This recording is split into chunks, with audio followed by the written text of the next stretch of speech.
U don't know how to put your price. വിലയിടാൻ നിങ്ങൾക്ക് അറിയില്ല.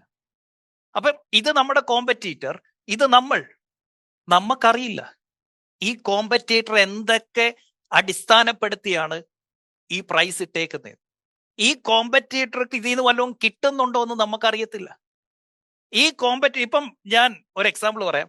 ഞാൻ ഈ സാധനം 50 രൂപയ്ക്ക് മേടിച്ചോണ്ട് വന്നിട്ട് 60 രൂപയ്ക്ക് വിൽക്കുകയാണെന്ന് ഇരിക്കട്ടെ.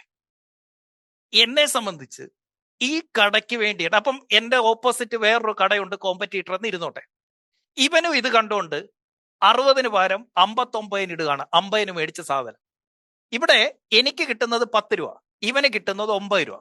ഇതിനൊരു ചെറിയ പ്രശ്നമുണ്ട്. ഞാൻ പറഞ്ഞില്ലേ 50 ലക്ഷം രൂപയാണ് ഇതിന്റെ ഇൻവെസ്റ്റ്മെന്റ്. ഈ 50 ലക്ഷം രൂപ എന്ന് പറയുന്നത് എന്റെ കയ്യിൽ ഈ പറഞ്ഞ മുട്ട വിറ്റ് കിട്ടിയ കാശ്, താറാവിനെ അല്ലേ, മുട്ട വിറ്റ് കിട്ടിയ കാശുള്ളത് കൊണ്ടാണ് ഞാൻ ഇത് എടുത്തു കൊടുത്തത്. ആ എന്റെ ഇൻവെസ്റ്റ്മെന്റ്, എന്റെ അസറ്റ് തന്ന പ്രോഫിറ്റിൽ നിന്നാണ് ഞാൻ മായയ്ക്ക് ഈ കടയിട്ട് കൊടുത്തത്. അല്ലാതെ എന്റെ ബിസിനസ്സിൽ നിന്ന് പൈസ എടുത്തിട്ടോ എന്റെ താറാവിനെ കൊന്നിട്ടോ അല്ല, ഏതെങ്കിലും ഒരു അസറ്റ് വിറ്റിട്ടല്ല ഇതിട്ടത്. അവിടെ നിന്ന് കിട്ടിയ ആ പൊന്മുട്ട വിറ്റിട്ടാണ് ഞാൻ ഇത് കൊടുത്തത്. അതേസമയം ഈ അപ്പുറത്തെ കടക്കാരൻ, ഇയാള് ഈ പറഞ്ഞ 50 ലക്ഷം രൂപ ലോൺ എടുത്തിരിക്കുക. കടോ ഇത് ലാഭത്തിൽ നിന്ന് കിട്ടിയ പൈസ ഇട്ടാണ് ഇത് ചെയ്യുന്നത്. അതുകൊണ്ട് തന്നെ ഈ 10 രൂപ കിട്ടുമ്പോൾ ഇതിന്റെ 2 രൂപ റെന്റും കൊടുത്ത് 2 രൂപ സ്റ്റാഫിന് കൊടുത്താലും എനിക്ക് 6 രൂപ കിട്ടും. ഇനി ഗവൺമെന്റിന് ഇതിൽ നിന്ന് 2 രൂപ പോയാലും എനിക്ക് അവസാനം 2 രൂപ കിട്ടും. അതേസമയം ഇവന് ഇതേ സ്റ്റാഫിന് 2 രൂപ പോയി, ഇതേ റെന്റ് 2 രൂപ പോയി, ഇതേ ഗവൺമെന്റിന് 2 രൂപ കൊടുത്തു.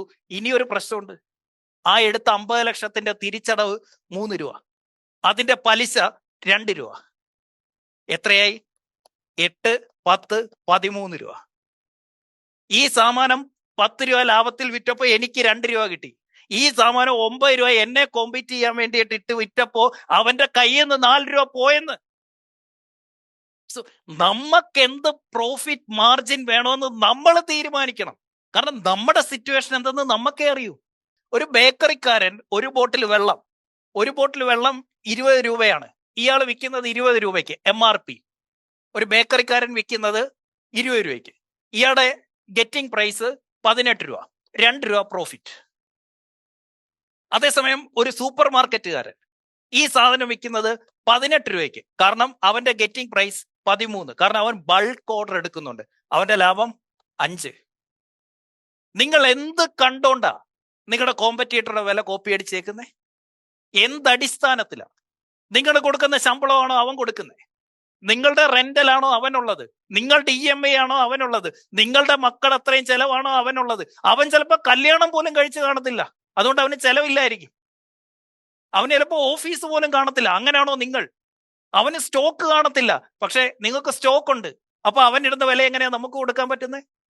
എടോ, ഒരു മാസം പേഴ്സണൽ ഫിനാൻസിലേക്ക് പണം ഒന്നും മാറ്റി വെക്കാൻ പറ്റുന്നില്ലെങ്കിൽ, താറാവിനെ വാങ്ങിച്ച് ആ ഫാമിൽ ഇടാൻ പറ്റുന്നില്ലെങ്കിൽ ഈ പണി നിർത്തിയേരെന്ന്. നിങ്ങളെ കൊണ്ട് കൊള്ളത്തില്ല, നിങ്ങളെ കൊണ്ട് ഇതിന് പറ്റത്തില്ലെന്നേ. Accept the reality. സോ ഇന്ന് ഈ നിമിഷം മുതൽ ചിന്തിക്കേണ്ട ഇതാണ്, how can I increase my profit without incurring any more cost? ചെലവില്ലാതെ എങ്ങനെ വരുമാനം കൂട്ടാം? ഇതായിരിക്കണം നമ്മുടെ ചിന്ത.